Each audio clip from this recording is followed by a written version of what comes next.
በስመ አብ ወወልድ ወመንፈስ ቅዱስ አሐዱ አምላክ አሜን።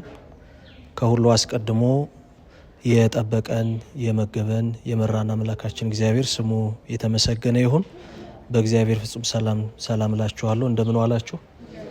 እንደምን ቆያችሁ? ቸር ይቅር ባይ መሐሪ አምላካችን እግዚአብሔር ስሙ የተመሰገነ ይሁን።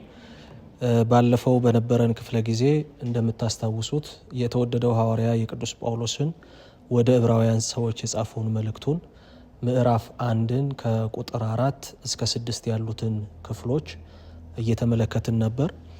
በጥቂቱ ለማስታወስ ያክል ሐዋርያው ቅዱስ ጳውሎስ ይህን መልእክት የሚጽፍላቸው አካላት አይሁድ እንደመሆናቸው ለመላእክት ያላቸውን ክብር ያውቃል። እሱ ራሱ አይሁዳዊ ስለሆነ ጌታችን ፍጹም ሰው እንደመሆኑ በአምላክነቱ ያለው ጌትነት ሰው መሆኑ ያላስቀረበት መሆኑን ለማስረዳት ከመላእክት ጋር እያነጻጸረ ብልጫውን የሚበልጥ ክብር ያለው ጌታ የሚበልጥ ክብር ያለው አምላክ መሆኑን በተለያየ መንገድ ይገልጽላቸዋል። በተለይ እንደምታስታውሱት በሁለት መንገድ ከመላእክት ጋር በምን አነጻጸረው ካልን ስም ዘየአቢ አይደል? የሚበልጥ ምን እንሰጠው? ስም የሚበልጥ ስም የተሰጠው ክርስቶስ ነው። ምን መባላል? ልጅ መባል፣ መድኃኒት መባል፣ ጌታ መባል፣ አምላክ መባል ለእርሱ የባህሪ ገንዘቡ ስለሆነ ይሄ በስም ደረጃ ተጠርቶበታል። ስለዚህ የሚበልጥ ስምን ከመላእክት ይልቅ ተሰጥቶታል። በዚህ ከመላእክት የሚበልጥ መሆኑን አይተናል። ሁለተኛው ደግሞ መላእክት የሚሰግዱለት ጌታ ብለን አይተናል። ዳግመኛም በኩሩን ወደ ዓለም በላከው ጊዜ የእግዚአብሔር መላእክት ሁሉ ይሰግዱለታል የሚል ቃል አግኝተናል። ይሄ ምንን ያመለክታል? መላእክት የሚሰግዱለት ከሆነ የሚሰገድለት አካል ከሚሰግዱት አካላት ምን ይላል ብለናል? ይበልጣል። ይሄ ብልጫ ደግሞ ምንድን ነው ካልን የሚሰገድለት አካል ጌታ ነው፣ የሚሰግዱት ደግሞ ፍጡራን ናቸው። ተረቷቸዋል አይደል? ስለዚህ መላእክት ፍጡራን ናቸው። መላእክት ምንም እንኳ ከፍጡራን ወገን የከበሩ ቢሆኑም እርሱ ግን ምንድን ነው? ፈጣሪ ነው። ተረቷቸዋል? እሱ ምንድን ነው? ፈጣሪ ነው። ስለዚህ መላእክት አገልጋይነታቸውን ለእርሱ ደግሞ የሚሰግዱ መሆናቸውን ይናገራል። ንጽጽሩ አላበቃም። ዛሬ የምንመለከተው ቁጥር 7ን ቁጥር 8ንና ቁጥር 9ን ነው። ሐዋርያው ሲቀጥል እንዲህ ይላል፣ ስለ መላእክትም መላእክቱን መናፍስት አገልጋዮቹንም የእሳት ነበልባል የሚያደርግ ይላል። እንግዲህ መዝሙረኛው ቅዱስ ዳዊት መዝሙር ውስጥ ከምናገኛቸው መዝሙሮች መካከል አንዱ መዝሙር 104 ቁጥር 4 ላይ ያለው ቃል ነው። ባለፈው እንደነገርኳችሁ በዚህ በመጀመሪያው ምዕራፍ 7 የብሉይ ኪዳን የመጽሐፍ ቅዱስ ክፍሎች ተጠቅሰዋል። እነዚህ የተጠቀሱበት ምክንያት እነዚህ ንግግሮች ለክርስቶስ የተነገሩ ናቸው። ለክርስቶስ በእነዚህ ንግግሮች ሊጠራበት፣ ሊመለክበት፣ ሊመሰገንበት የተገባው ነው። ለምን? አምላክ ስለሆነ፣ ጌታ ስለሆነ። ለመላእክት እነዚህ ነገሮች አልተባሉ፣ ለእርሱ ግን እንዲህ ተብሏል እያለ እያነጻጸረን የመጣው ታዲያ በኩሩን ወደ ዓለም ሲያስገባ መላእክት ለሱ የሚሰግዱለት ነው። ስለ ልጁ ግን ብሎ ስለሚናገር አሁን ደግሞ ቀጥሎ ምን ብሎ ይናገራል? ስለ መላእክት ምን አለ? ስለ መላእክት መላእክቱን መናፍስት አገልጋዮቹንም የእሳት ነበልባል የሚያደርግ ይላል። አሁን በዚህ ክፍል ውስጥ በክርስቶስና በመላእክት መካከል ያለውን ልዩነት አንዱ ማነጻጸሪያ አድርጎ ያቀረበው ምንድን ነው? መላእክት ተደራጊ ናቸው። የሚያደርግ ማለት የሚደረጉ ናቸው፣ ፍጡራን ናቸው ማለት ነው። እርሱ ግን አድራጊ ነው። እነሱ ምን ይሆናሉ? አገልጋዮቹ ተብለዋል። እርሱ ግን ልጁ ነው። አገልጋዮች ተብለዋል። አገልግሎታቸው ደግሞ ምን ተብሎ ተገልጿል? ማንነታቸው ሲገለጽ አገልጋዮቹንም የእሳት ነበልባል የሚያደርግ ይላል። መናፍስት አገልጋዮቹንም የእሳት ነበልባል የሚያደርግ የሚለው አድራጊው እሱ ነው ማለት ነው። እንዲህ የሚያደርጋቸው ወይንም ደግሞ የነሱ ራሱ ለመገኘታቸው መሰረት እሱ ነው። አድራጊያቸው፣ አስገኛቸው፣ ደግሞ የሚልካቸውም እሱ ነው። አገልጋዮች ስለሆኑ ይልካቸዋል መላእክትን እሱ ራሱ። በዚህ ክፍል ውስጥ ስለ መላእክት ሲናገር መናፍስት ወይንም ደግሞ ነፋስ፣ እሳት ብሎ ተናግሯል። ይህም የተባለበት ምክንያት ምንድነው? አንደኛ ያው እነዚህ እሳትና ነፋስ እኛ ፈቃዳችንን የምንፈጽምባቸው ነገሮች እንደሆኑ ሁሉ መላእክትም የእግዚአብሔርን ፈቃድ የሚፈጽሙ አገልጋዮች ናቸው። የእግዚአብሔርን ፈቃድ የሚፈጽሙ አገልጋዮች ናቸው። ሁለተኛው እነዚህ ነገሮች በራሳቸው ረቂቃን ናቸው፣ መላእክትም ረቂቆች ናቸው። ሶስተኛው እነዚህ ነገሮች ፈጣን ናቸው፣ መላእክትም ፈጣን ናቸው። እነዚህ ነገሮች ኃያላን ናቸው፣ መላእክትም ኃያላን ናቸው። ይሄ ነፋስና እሳት የምንላቸው ማለት ነው። እንዲህም ሆኖ ግን እንዲህ የሚያደርጋቸው እሱ ነው። ስለዚህ መላእክትን የሚልክ አገልጋዮቹን እሳት መናፍስት የሚያደርግ እሱ ነው። መላእክት በዚህ መንገድ ተገልጸዋል። ስለ ልጁ ግን እያለ ደግሞ ይገልጻል። ይሄ ነገር ደግሞ ምንን ያሳየናል ካልን እነዚህ ነገሮች ተለዋዋጭ ናቸው። ፍጥረት እንደመሆናቸው ነፋስም እሳትም ፍጥረት እንደመሆናቸው ተለዋዋጭ ናቸው። እርሱ ግን የማይለወጥ ነው። ምክንያቱም የባህሪ አምላክ ስለሆነ ፍጡር ስላልሆነ የማይለወጥ አምላክ ነው። ማን? ክርስቶስ። ስለማን ነው እያወራ ያለው? ስለ ክርስቶስ ነው እያወራ ያለው። እነዚህ የሚለዋወጡ ነገሮች ናቸው። እርሱ ግን የማይለወጥ ጌትነት ያለው የባህሪ አምላክ ነው። እኔ አምላካችሁ እግዚአብሔር አልለወጥም ብሎ እግዚአብሔር በብሉይ ኪዳን እንደተናገረው ይህ ደግሞ በባህሪው ያለ ገንዘብ ስለሆነ መለወጥ የለበትም የሚለው ነው። 8 ላይ ይቀጥልና ምን ይላል? ስለ ልጁ ግን ስለ መላእክት አለ የሚያደርጋቸው ብሎ የሚደረጉ ፍጡራን እንደሆኑ፣ እሳትና ነፋስ ብሎ የሚለወጡ እንደሆኑ፣ እሳትና ነፋስ ብሎ ፈቃድ የሚፈጸምባቸው ፈቃዱን የሚፈጽሙ የሚላኩ እንደሆኑ ነገረን። ቅድም እንዳልኳችሁ ነፋስና እሳት ፈቃድ ፈጻሚያነ ፈቃድ እንደሆኑ ሁሉ መላእክትም የእግዚአብሔርን ፈቃድ ለማድረግ የሚላኩ ናቸው።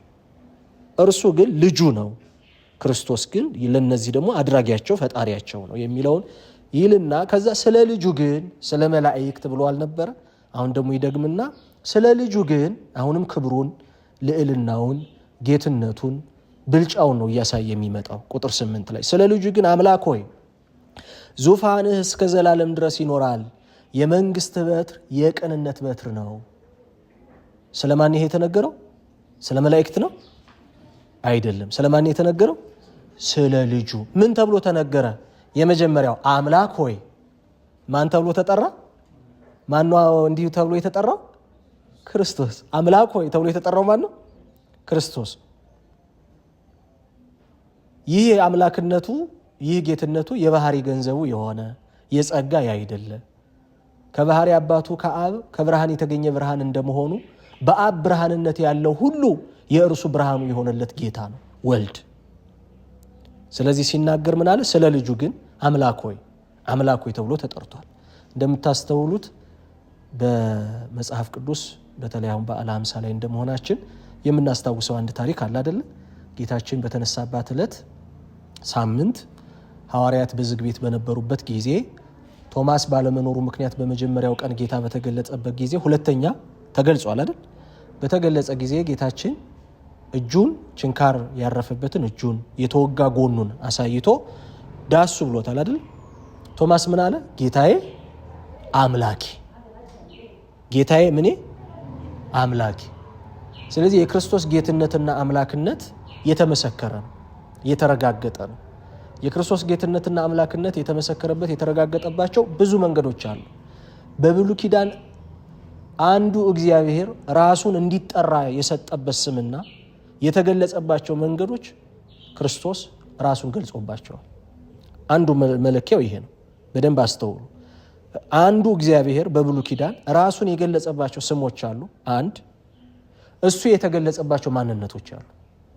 ክርስቶስ የባህሪ አምላክ ከመሆኑ የተነሳ አንዱ እግዚአብሔር በብሉይ ኪዳን ማለት ነው የተገለጠባቸው ስሞች የተገለጠበትን ማንነት እርሱም ተገልጦበታል። ለምን? አንዱ እግዚአብሔር የምንለው ራሱ እሱ ስለሆነ ከሶስቱ አካላት አንዱ እግዚአብሔር ስንል እስራኤል ሆይ ስማ አምላክህ እግዚአብሔር ስንት እግዚአብሔር ነው? አንድ እግዚአብሔር ስንል ባህሪ ነው እያወራን ያለነው፣ ስለ አካል አይደለም እያወራን ያለነው። ስለምንድን ነው እያወራን ያለነው? ስለ ባህሪ ነው እያወራን ያለነው። ያ አንድ ባህሪ ያለው እግዚአብሔር የተናገረበት ስም አለ። ለምሳሌ አንዱን እንኳን ብንወስድ ኦሪት ዘጸአት ምዕራፍ 3 ላይ ሊቀ ነቢያት ሙሴ በኮሬብ ተራራ ላይ አምላካችን እግዚአብሔር በሐመልማልና በነበልባሉ ራእይ ከተገለጸለት በኋላ ሂድ ብሎ ተልኮን ሲሰጠው ማን ላከህ ባሉ ጊዜ ማን ልበላቸው ስምህ ማን ነው ብሎ እግዚአብሔርን ጠይቆታል። እግዚአብሔር ራሱ የተናገረው አንድ ድንቅ ንግግር አለ። ያለና የሚኖር እኔ ነኝ፣ ይሄ ስሜ ነው አለ እግዚአብሔር። የእግዚአብሔር ስም ማንነቱ ነው። በነገራችን ላይ የእኛ ስም ማንነታችን አይደለም፣ መጠሪያችን። እውነት ሐሰት አይደል? የእኛ ስም ማንነታችን። ለምሳሌ ቅድስት፣ ይሄ ስም ነው። ቅድስት ላትሆን ትችላለች፣ ባህሪዋ አይደለም ቅድስት አይደል? ቅድስና ባህሪ ነው ለሰው አይደለም። ስለዚህ የመጠሪያ ስሞች አሉ። ለእኛ የባህሪ ስማችን ምንድን ነው ከተባለ ሰው አይደል? የእኛ የመጠሪያ ስማችን ባህሪያችን አይደለም። ለእግዚአብሔር ግን መጠሪያዎቹ ማንነቶቹ ናቸው። ስለዚህ ያለና የሚኖር እኔ ነኝ አለ እግዚአብሔር። ያለና የሚኖር እኔ ነኝ፣ ስሜ ይህ ነው አለ እግዚአብሔር። እኔ ነኝ ማለት የሚችለው እግዚአብሔር ነው። ያለና የሚኖር ማን ነኝ? እኔ ነኝ ማለት የሚችለው ማን ነው? እግዚአብሔር ብቻ ነው። ይህን ማለት የሚችል ፍጡር ይህን ማለት ይችላል? አይችልም። ለምን? ፍጡር ያልነበረበት ጊዜ ስላለ፣ የማይኖርበትም ጊዜ ስለሚኖር። አስተዋላችሁ? ፍጡር ይህንን ቃል መጠቀም ለራሱ አይችልም። ፍጡር ነቢያት፣ የከበሩ መምህራን በቅድስና የትኛውንም ያክል ልቀት ቢላቁ፣ በቅድስና በክብር የትኛውንም ከፍታ ከፍ ቢሉ ይህንን ንግግር መናገር ግን አይችሉም። ለምን? ያልነበሩበት ጊዜም ነበረ፣ የማይኖሩበትም ጊዜ አለ። እርሱ ግን ያለና የሚኖር እኔ ነኝ አለ። ህልውና ላላቸው ነገሮች ሁሉ ለህላዊያቸው አስጀማሪ እኔው፣ ለፍጻሜያቸው አሳላፊያቸው እኔው ሲል ማለት ነው። ህልውና ላላቸው ነገሮች ሁሉ ምክንያት ያለና የሚኖር ተብሎ የሚጠራው እግዚአብሔር ነው። እነዚህን ሁሉ ነገሮች ደግሞ የሚያሳልፈው እሱ ነው። ስለዚህ እኔ ነኝ የማለት የብቻ ስልጣን ገንዘቡ የሆነ እግዚአብሔር ብቻ ነው። ታዲያ ክርስቶስ ይሄን የት ላይ ተናገረው ካልን የዮሐንስ ወንጌል ምዕራፍ 8 ላይ ጌታችን ከአይሁድ ጋር ሰፊ የክርክር ምልልስ ያደረገበት ክፍል ነው የዮሐንስ ወንጌል እና ምዕራፍ 8 ላይ ጌታችን አንድ ነገር ነገራቸው። እውነት አርነት ያወጣል አላቸው። እውነት ምን ያወጣል? አርነት ያወጣል። እኛ ለማንም ባሮች ሆነን አናውቅም አሉት። ዋሽተዋል። ምክንያቱም ይህንን ቃል እንኳን በተናገሩበት ጊዜ የማን ተገዢ ነበሩ? የሮም መንግስት ተገዢዎች ነበሩ። ታሪካቸውም ይህን እንዲናገሩ አይፈቅድላቸውም። በፋርስ በባቢሎን ምን ተብለዋል? ተማርከዋል። በግብፅ ምን ብለዋል? ተማርከዋል። ለማንም ባሮች ሆነን አናውቅም አሉት። ጌታ ኃጢአትን የሚያደርግ እርሱ የኃጢአት ባሪያ ነው አላቸው። ከዛ ምን አሉ? እኛ የአብርሃም ልጆች ነን ያሉት ሰዎች እኛ የአብርሃም ልጆች ነን አሉ እንጂ እኛ የአብርሃም ልጆች ነን አሉ። አስከተሉና የአብርሃም ልጆች ነን ትምክታቸው ነው ለአይሁድ። ይህን ሲናገሩ ጌታችን ምን አላቸው? የአብርሃም ልጆችስ ብትሆኑ የአብርሃምን ስራ በሰራችሁ፣ እኔ ከእግዚአብሔር ወጥቼ ምን ብያለሁና መጥቻለሁና በተቀበላችሁኝ። ምክንያቱም አብርሃም ማንን በመቀበል ይታወቃል? እግዚአብሔርን በመቀበል ይታወቃል አይደል? እግዚአብሔርን በመቀበሉ ይታወቃል። የአብርሃም ልጆችስ ብትሆኑ የአብርሃምን ስራ ባደረጋችሁ፣ እኔ ከእግዚአብሔር ወጥቼ መጥቻለሁና ምን ባላችሁኝ? በተቀበላችሁኝ።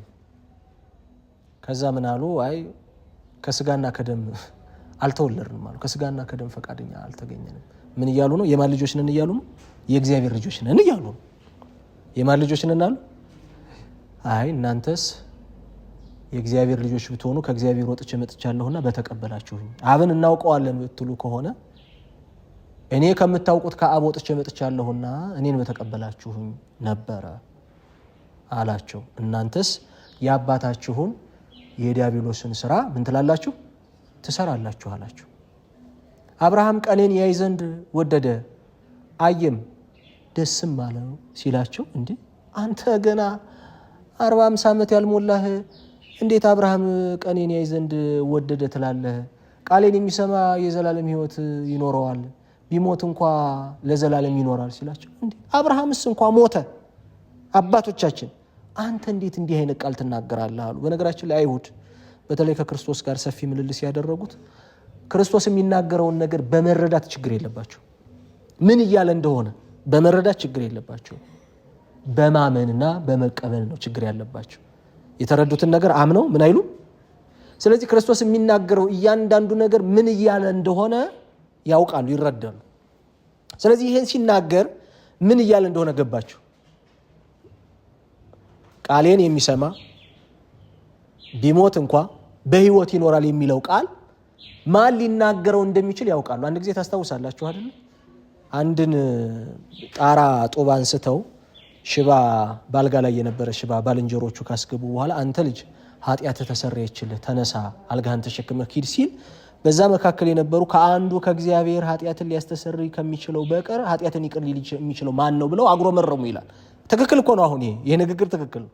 ኃጢአትን ይቅር ማለት የብቻ የፈጣሪ የባህሪ ገንዘብ ነች፣ ለማንም አትሰጥም። ክርስቶስ ያንን ሲያደርግ ይሄን ሲናገር ራሱን ማን እያደረገ እንደሆነ ገብቷቸው ኃጢአትህ ተሰረየችልህ ሲል ራሱን ማን አድርጓል ማለት ነው? ክርስቶስ ለነሱ እግዚአብሔር አድርጓል። ይሄ ይገባቸዋል።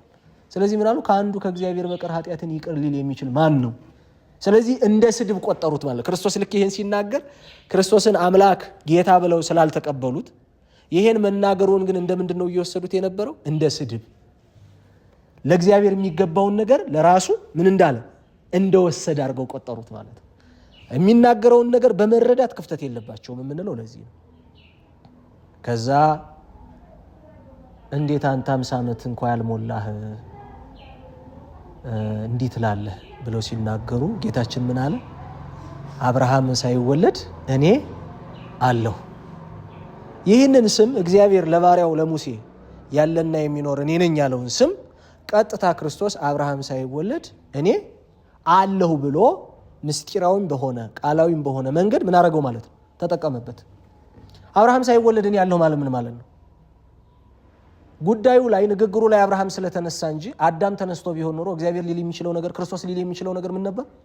አዳም ከመፈጠሩ በፊት ግን ጉዳዩ ርዕሰ ጉዳዩ የተነሳው ከማን ጋር ስለሆነ ነው? ከአብርሃም ጋር ስለሆነ ምን አለ? አብርሃም ሳይወለድ እኔ አለሁ ያለና የሚኖር ማንኝ እያላቸው ነው። ለአይሁድ ይሄ ግልጽ ነው። ይህን ሲል ክርስቶስ ቀጥታ ምን እንዳደረጉ ታውቃላችሁ? ሊወግሩት በድንጋይ ሊመቱት ምን ፈለጉ? ድንጋይ። ምን ገብቷቸው?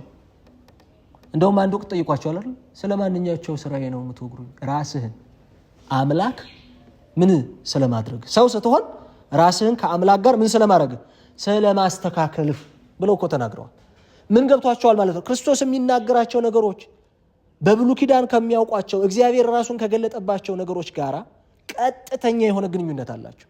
ስለዚህ የነሱ ሐሳብ ምንድነው? ይህንን እግዚአብሔር ሊጠራበትና ሊገለጽበት እንጂ አንተ ራስህን ልጠራበትም ልትገልጽበትም አይገባህም የሚል ክርክር ነው ያለው። እርሱ ግን የተገባው ነው ይሄን ለማለትም ለመባልም ማለት ነው። አብርሃም ሳይወለድ እኔ አለሁ አላቸው። አንድ ይሄንን ምሳሌ ውሰዱ። አምላክ ሆይ አይደለ እያየን ያለ ነው። ክርስቶስ ማን ይባላል? አምላክ። ሁለተኛ የዮሐንስ ራእይ ምዕራፍ 1ን የዮሐንስ ራእይ ምዕራፍ 18ን የዮሐንስ ራእይን የመጨረሻውን ክፍል ይሁት። ክርስቶስ በተለይ በዮሐንስ ራእይ ቀጥታ የተገለጸበት አልፋና ኦሜጋ ፊተኛውና ኋለኛው ማን ነኝ? እኔ ነኝ። እንዲህ ብሎ ነው የተናገረው። አልፋና ኦሜጋ ፊተኛውና ኋለኛው ማን ነኝ? እኔ ነኝ። ይህንን ትንቢተ ኢሳይያስ ምዕራፍ 44 ላይ ሄዳችሁ አንብቡት። እግዚአብሔር ሲናገር እንዲህ ብሎ ተናገረ። ከኔ ጋር ማን ነበር? ከኔ ጋር ማን ነበር? እኔ ፊተኛ ነኝ ኋለኛም ነኝ። እየሰማችሁ ነው? እኔ ምንኛ ነኝ? እኔ ፊተኛ ነኝ ምንኛም ነኝ ኋለኛም ነኝ። ይህንን ንግግር አምላክ ከሆነው በስተቀር ማንም ለራሱ ወስዶ ሊናገር የሚችል የለም። ይሄን ሊናገር የሚችለው አምላክ ብቻ ነው። ክርስቶስ ግን ምን አለ? አልፋና ኦሜጋ። አዲስ ኪዳን በግሪክ እንደመጻፉ በግሪክ የመጀመሪያው እናት ቋንቋ የግሪክ ቋንቋ ነው እንደምታውቁት፣ ኮይን የሚባለው ማለት ነው። ግሪክ ኮይን ላንጉጅ ይባላል። በግሪክ አልፋቤት የመዝገበ ፊደል ማለት ነው የመጀመሪያው አልፋ የሚለው የመጀመሪያው የነሱ የፊደል ገበታቸው የመጀመሪያ ነው። አልፋ ኤ ማለት ነው። አልፋ ኦሜጋ ደግሞ የፊደል ገበታው የመጨረሻ ነው። በአልፋና በኦሜጋ መካከል ብዙ ፊደላት አሉ። ይሄንን አሁን በእኛ ይነገር ቢባል ቀጥታ ወደኛ ይምጣ ቢባል ሃና ፐ እኔ ነኝ ማለት ነው። እንድትረዱት እየሰማችሁ ነው። ሃና ፐ ማን ነኝ? ምን ማለት ነው?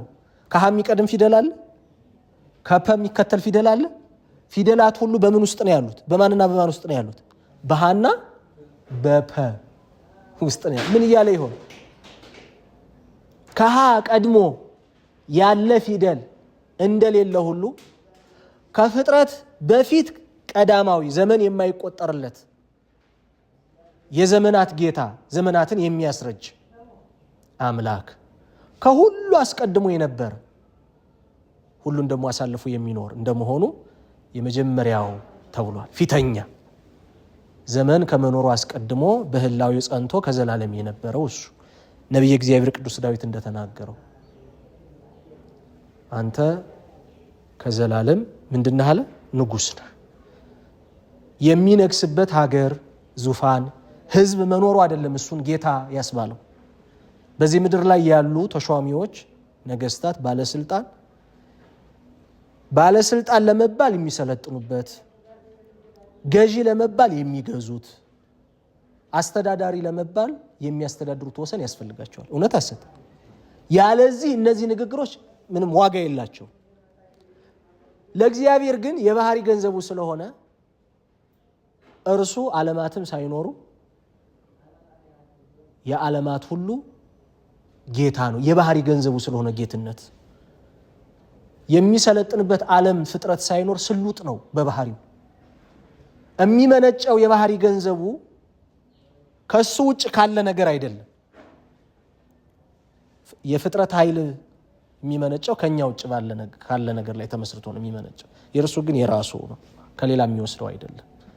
ስለዚህ ከዓለም አስቀድሞ አንተ ንጉሥ ነህ እንደተባለ ወልደ እግዚአብሔር ክርስቶስ አልፋ ቀዳሚ በኩር ቴሎስ የግሪኩ ቃል በመጀመሪያ ቃል ነበረ።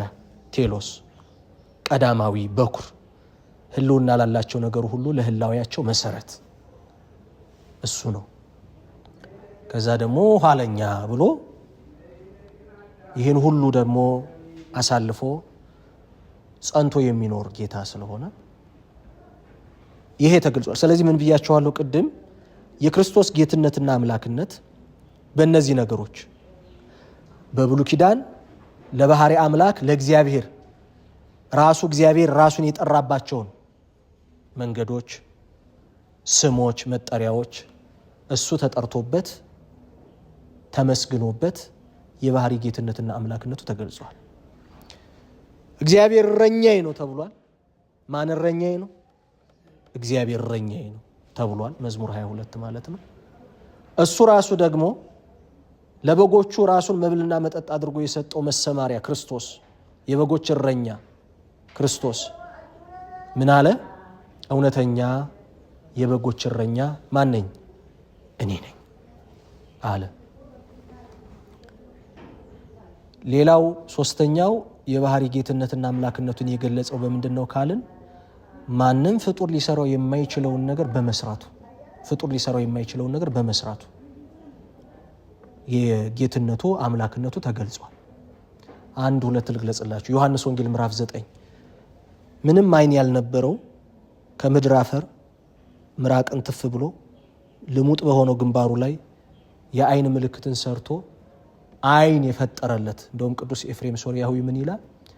ይሄ ተአምር ዝም ብሎ ተአምር አይደለም ይልና ይልቁንም እርሱም ከመጀመሪያ ከአፈር የሰራን ስለሆነ ከአፈር ዓይን አበጅቶ ነገረን።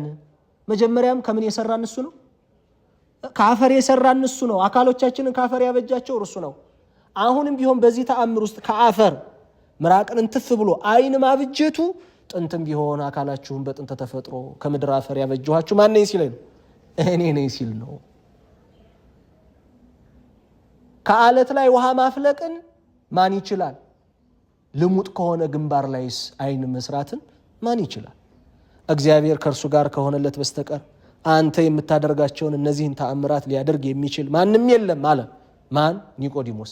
ውስንነት ቢኖረውም ንግግሩ በእርግጥ በክደት ነው የመጣው እኮ ኒቆዲሞስ እየካደ ነው የመጣው።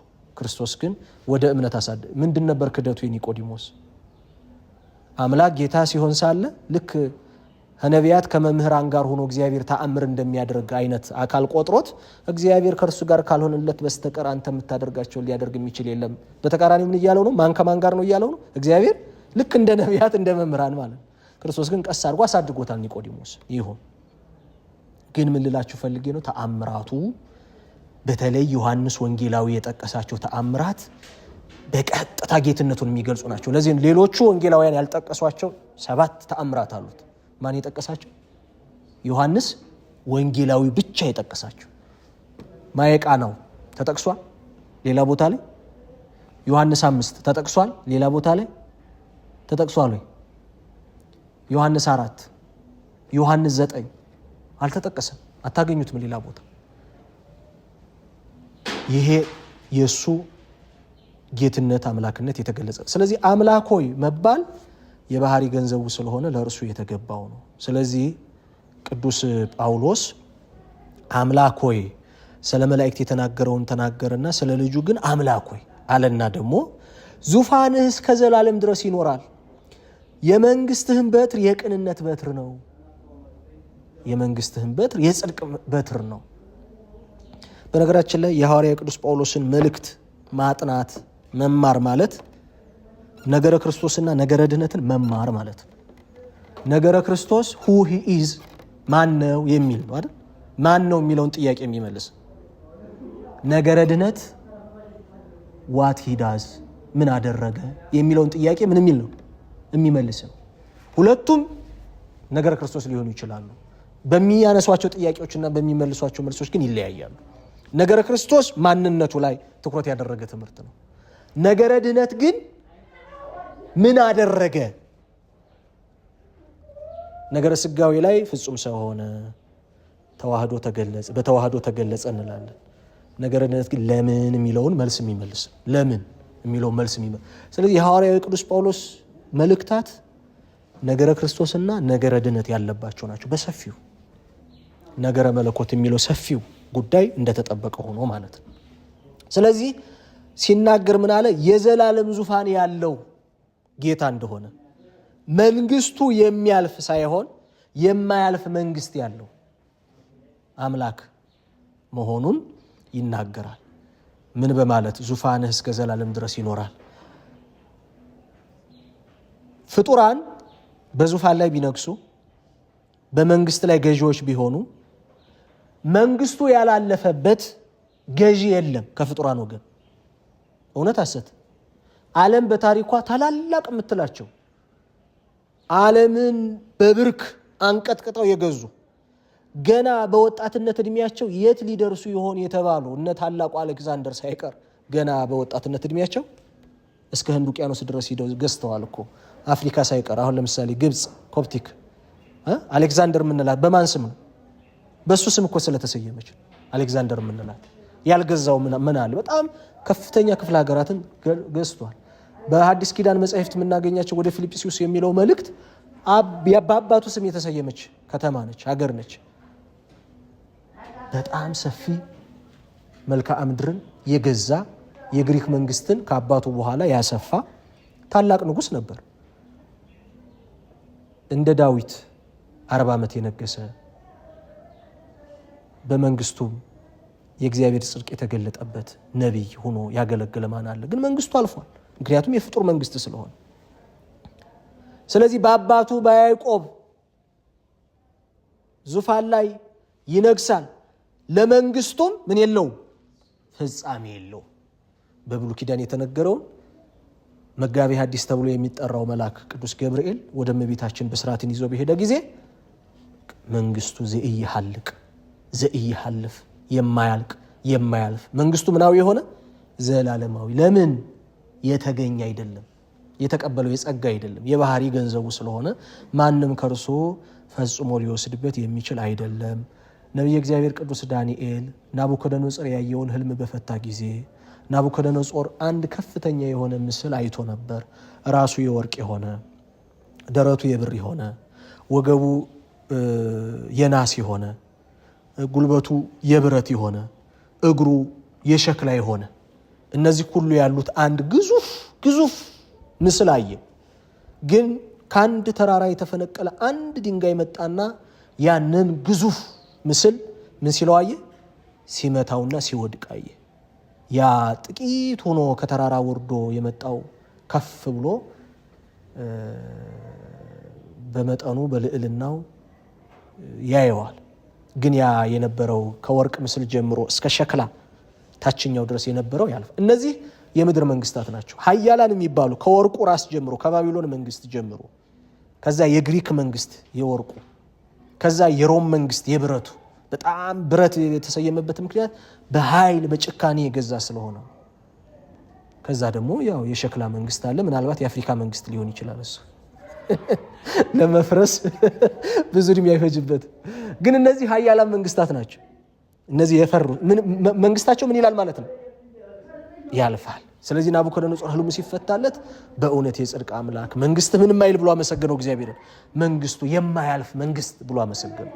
እርሱ የባህሪ ገዥ አምላክ ስለሆነ የማያልፍ መንግስት አለው። ዙፋን ማለት ያው በቅዱሳት መጻሕፍት ትርጓሜያችን ላይ ዙፋን ባለ ጊዜ ይህንን ልብ በል ይላል። ዙፋን ሲል ስልጣን፣ ጌትነት፣ ምልክና፣ አምላክነት፣ ገዥነት ማለት ነው። ስለዚህ ይሄ ጌትነቱ ስልጣኑ የማያልፍ ነው። ለምን? ያልተቀበለው ስለሆነ ማንም ከእርሱ ሊወስድበት አይችልም። የመላእክት አገልግሎትና ክብር ፍጻሜ ያለው፣ የክርስቶስ መንግስት ግን መጀመሪያና መጨረሻ የሌለው ዘላለማዊ ነው የሚለውን ይናገራል። የቅንነት በትር የጽድቅ መንግስት ብሎ ይናገራል። የሰዎች መንግስት ያው የተቀላቀለበት ነው አይደል? የሰዎች መንግስት የጽድቅ በትር ሊባል የጽድቅ መንግስት ሊባል አይችልም። የተቀላቀለበት ነው። እሱ ግን ፍጹም አምላክ ስለሆነ መንግስቱ የጽድቅ መንግስት፣ በትረ መንግስቱ የቅንነት በትር ተብሎ ተገልጿል ማለት ነው። ቁጥር 9 ለዛሬ መጨረሻ የምናደርገው በዛው ቀጥሎ የሚናገረው ምንድነው? ጽድቅን ወደድህ አመፃንም ጠላህ፣ ስለዚህ እግዚአብሔር አምላክህ ከጓደኞችህ ይልቅ በደስታ ዘይት ቀባህ ይላል። የተያያዘ ነው። መዝሙሩም በዛው የሚቀጥል ነው። ቅድም ያነሳነው መዝሙር 45 ቁጥር 6 እና 7 ላይ ያለ ነው። ይሄኛው መዝሙር ከዚህ ከ7 ቁጥር ቀጥሎ የሚሄድ ነው። ጽድቅን ወደድክ አመፃንም ጠላህ፣ ስለዚህ እግዚአብሔር አምላክህ ከጓደኞች ይልቅ በደስታ ዘይት ቀባህ ይላል። ያኛው መዝሙር 45 ቁጥር 6 ላይ ነው። ይሄኛው ደግሞ መዝሙር 45 እዛው ላይ ቁጥር 7 ላይ እናገኘዋለን። እዛው መዝሙር ላይ የብሉይ ኪዳን ነው፣ ግን አምጥቶ ለክርስቶስ ነው እየተናገረለት ያለው። ጽድቅን ወደድክ አመፃንም ጠላህ፣ ስለዚህ እግዚአብሔር አምላክህ ከጓደኞች ይልቅ በደስታ ዘይት ቀባህ ይላል። እንግዲህ ጽድቅን ወደድክ አመፃን ጠላህ ማለት በትርጓሜያችን ሰው አለመሆንን ጠላህ፣ ሰው መሆንን ግን ወደድክ። ለምን? ሰው በመሆኑ የሚፈጽመው ምን ስላለ? መዳን ስላለ። ይሄ ተተርጉሟል። በዋናነት ደግሞ አብረን የምናያይዘው ምንድነው? ጽድቅን ወደድክ አመፃንም ጠላህ ማለት እርሱ ፍጹም ሰው ሆኖ የተገለጸ ነው ከኃጢአት በስተቀር ግን ከሆነ ሰባ ዘእንበለ ኃጢአት በኃቲታ ፍጹም ሰው ሆኖ ተገልጿል፣ ግን ያለ ምንድነው? ያለ ኃጢአት። ስለዚህ ኃጢአትን ነው ጠላህ የተባለው ማለት ነው። በአፉም ነውር አልተገኘበትም ብሎ የተወደደው ሐዋርያ ቅዱስ ጴጥሮስ መስክሮለታል አይደል? ሲገፉት፣ ሲያስሩት፣ ሲጎትቱት በአፉ አንድስ እንኳ ክፉ ነገር ከሱ ምን አላለም። ለዚህ ነው የተወደደው ቅዱስ ዮሐንስ ወንጌላዊ ሲናገር ዮሐንስ ቀዳሚ መልእክቱ ላይ እርሱ ጻድቅ እንደሆነ ጽድቅን የሚያደርጉ ሁሉ ምንድነው አለ? ጻድቅ ነው። እርሱ ጻድቅ ነው፣ ነውር አልተገኘበትም። ስለዚህ ጽድቅን ወደድክ አመፃንም ጠላህ ስለ መዳናችን ምንም እንኳ ፍጹም ሰው ቢሆንም እርሱ ጻድቅ ኃጢአትንም ያላወቀ ጌታ ነው። ይህን በደንብ ማስተዋል ያስፈልጋል። ከዛም ቀጥሎ ምን ይላል? እግዚአብሔር አምላክህ ቀባ ይላል። አብን ነው እግዚአብሔር አምላክህ የሚለው አብን ነው። አብ ለክርስቶስ አምላክ የሚባልበት መንገድ አለ ወይ ካልን ከምስጢረ ስጋዌ አንጻር መጠንቀቅ አለብን፣ መረዳት አለብን። ለምን? እርሱ ፈጥሮ የተዋሃደውን ስጋ አብን ፈጥሮታል። በፈጣሪነት ስንት ስለሆኑ? አንድ ስለሆኑ እርሱ የተዋሃደው ስጋ ፈጣሪው ነው። ለተዋሃደው ስጋ እሱ ራሱ ፈጣሪው ነው። ቃል በቃልነት ገንዘቡ እውነት ሐሰት አብን ፈጣሪው ነው ማለት ነው። ፍጡር አይደለም? ስጋ ፍጡር ነው አይደል? ስለዚህ እሱ ፈጥሮ የተዋሃደውን ያን ስጋ አብን ፈጣሪው ከመሆኑ የተነሳ አምላክ ተብሎ ሲናገር ፍጹም ምን ከመሆኑ አንጻር ነው? ሰው ከመሆኑ አንጻር መሆኑን መረዳት ያስፈልጋል። ስለዚህ እግዚአብሔር አምላክህ ይላል። እግዚአብሔር አምላክህ ከጓደኞችህ ይልቅ በደስታ ዘይት ቀባህ። እንግዲህ ክርስቶስ በመለኮቱ ቅባትን የሚቀበል አይደለም፣ ይታወቃል። ክብርን፣ ኃይልን ከሌላ አካል የሌለው ኑሮ፣ በቃልነቱ የሌለው ነገር ኑሮ ከአብ የሚቀበልበት ምንም አይነት መንገድ እንደሌለ ይታወቃል። ስለዚህ እሱ ራሱ ቀቢ ነው፣ ሿሚ ነው፣ አክባሪ ነው ማለታችን ነው። ጸጋ ሰጭ ነው። ነገር ግን ሰው በሆነ ጊዜ ምን በሆነ ጊዜ በደንብ ይህን አስተውሉ። ምን በሆነ ጊዜ?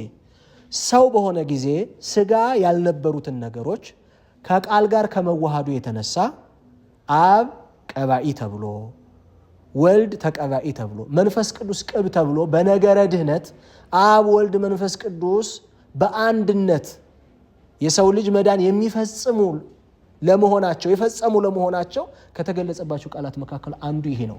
አብ ቀቢ፣ ወልድ ተቀቢ፣ መንፈስ ቅዱስ ደግሞ ቅባት ተብሎ የተገለጸበት ማለት ነው። ምክንያቱም ነገረ ድህነት የወልድ ብቻ ስራ አይደለችም፣ የሥላሴ ስራ ነው አይደል? ማዳን የእግዚአብሔር ነው ሲባል የማን ነው? የአብም የወልድም የመንፈስ ቅዱስ ነው። በነገረ ድህነት ውስጥ ግን ለወልድ ብቻ የምንቀጽላቸው የምንናገራቸው በወልድ ብቻም የተፈጸሙ ነገሮች አሉ። ምን? ሰው መሆን። በደንብ አስተውሉ። ምን መሆን? ሰው መሆን። ሁለተኛ ቤዛ መሆን። ሞት፣ ሕማም ምናምን የምንላቸው እነዚህ ቤዛ ከመሆን አንጻር የተቀበላቸው ነገሮች ሁሉ ፍጹም ሰው ከመሆኑ አንጻር የተቀበላቸው አይደሉ? መስዋዕት አብ አይባልም፣ መንፈስ ቅዱስ አይባልም። ለምን? ራሱን ቤዛና የተወደደ መስዋዕት አድርጎ ያቀረበው ክርስቶስ ፍጹም ምን በመሆኑ ነው? የሚሰዋ በግ በመሆኑ ነው። በግ የተሰኘውም የሚሰዋ ስጋ የሚፈስ ደም ስላለው ነው። ነገር ግን ይሄ ምንን ይገልጻል? ቅብ፣ ቀባኢ፣ ተቀባኢ የሚለው ምንን ይገልጻል ካልን ምንም እንኳ ለወልድ ለብቻው የምንናገራቸው ነገሮች ቢኖርም ነገረ ድህነት ግን መሰረቱ የሥላሴ ፍቅር ነው። እግዚአብሔር ዓለምን ስለወደደ አንድያ ልጁን ምን አረገ? ይቺ አንዲት ፍቅር ለፍጥረት ያላቸው ፍቅር ሥላሴ ስንት ነች? አንዲት ነች። አብ ልጁን በመላክ የተገለጸባት ፍቅር ወልድ ራሱን በመስጠት የተገለጸባት ፍቅር ነች። እየሰማችሁ ነው? ስለዚህ ይቺ ሰው የዳነበት ፍቅር ሥላሴያዊ ፍቅር ነው እንጂ የአንድ አካል ብቻ አይደለም። ቤዛና መስዋዕት የሚለውን ለወልድ ለይተን ብንሰጥም ብንናገርም ይሄ ፍጹም ሰው ከመሆን ጋር የተገናኘ ስለሆነ ስለኛ ብሎ በመንፈስ ቅዱስ ተቀባ። እዚህ ላይ ተቀባ ማለት መሲህ ክርስቶስ ስንል ቅቡ ማለታችን አይደል? መሲህ ዕብራይስጥ ነው፣ ክርስቶስ ግሪክ ነው፣ ቅቡ ማለት ደግሞ ግዕዝ ነው። እነዚህ ሶስት ነገሮች ትርጉማቸው አንድ ነው። ምን ማለት ነው የተቀባ ማለት ካልን የነቢያትን ትንቢት ለመፈጸም የሰውነታችንን ባህሪ በመለኮት ለመቀደስና የክህነት የትንቢትና የንግስና ፍጹም ማዕረግን ለብሶ በመገለጡ የተነሳ ክርስቶስ ይባላል። እነዚህን ሶስት ኦፊሶች ምን አልኳቸው?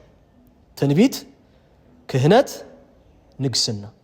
ስለዚህ ክርስቶስ ነቢይ ይባላል፣ ክርስቶስ ሊቀ ካህናት ይባላል፣ ክርስቶስ ንጉስ ይባላል። ስጋ እነዚህን ነገሮች ያልነበሩን ነገሮች ሲሆኑ በተዋህዶ ግን የቃል ገንዘብ የሆኑትን ነገሮች ሁሉ ገንዘቡ አድርጓል። ዘበነቢያት ነቢይ፣ ዘበሐዋርያት ሐዋርያ እንዳለው ማለት ነው ኢትዮጵያዊ ቄርሎስ አባ ጊዮርጊስ ዘጋስጫ። ይሄም ማለት ምንድን ነው? የነቢያት የትንቢታቸው ሀብት መሰረት እሱ ነው፣ የሐዋርያትም የስብከታቸው መሰረት እርሱ ነው ማለት ነው። ስለዚህ መሲህ ስንል በሊቀ ካህንነት፣ በነቢይነት፣ በንጉስነት ተገልጿል። እነዚህ ነገሮችን ገንዘብ አድርጎ ተገልጿል ማለት ነው። ስለዚህ ከስጋዊ አንጻር ከተዋህዶ አንጻር እየተነገረ ነው። አምላክ እግዚአብሔር ከጓደኞች ይልቅ በደስታ ዘይት ቀባ ይላል። እንግዲህ በዚህ ላይ የምናየው ነገር ምንድን ነው?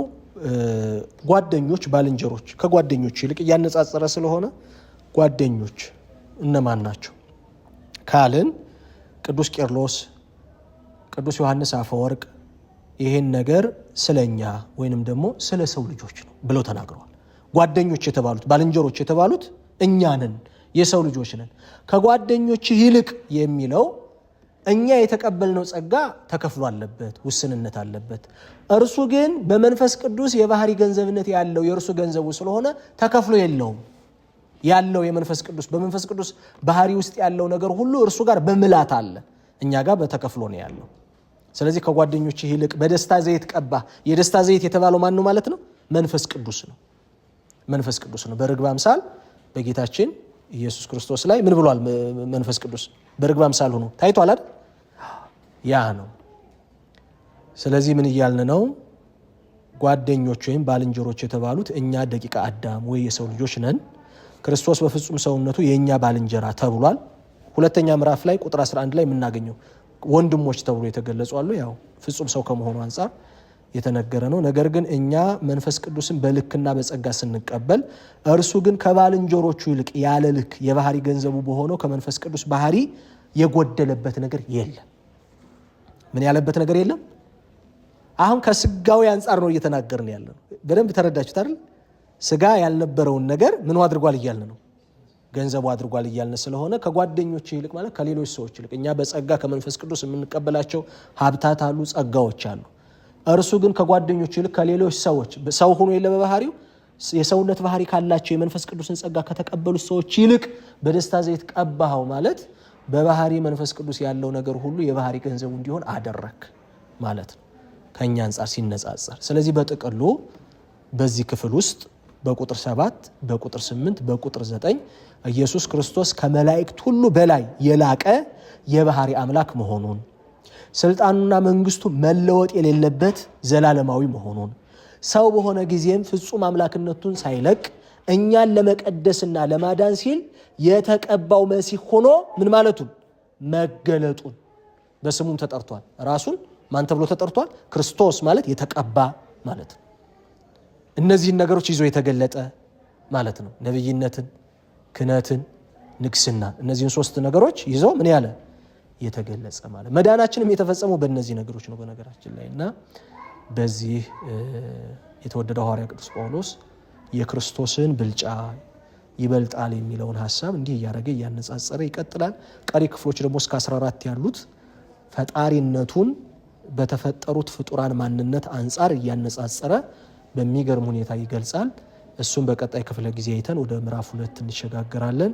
ያስተማረን የመከረን የአባቶቻችን አምላክ ስሙ የተመሰገነ ይሁን። የተወደደውን ሐዋርያ የቅዱስ ጳውሎስን በረከት በሁላችን ላይ ያሳድርብን። ወስብሐት ለእግዚአብሔር።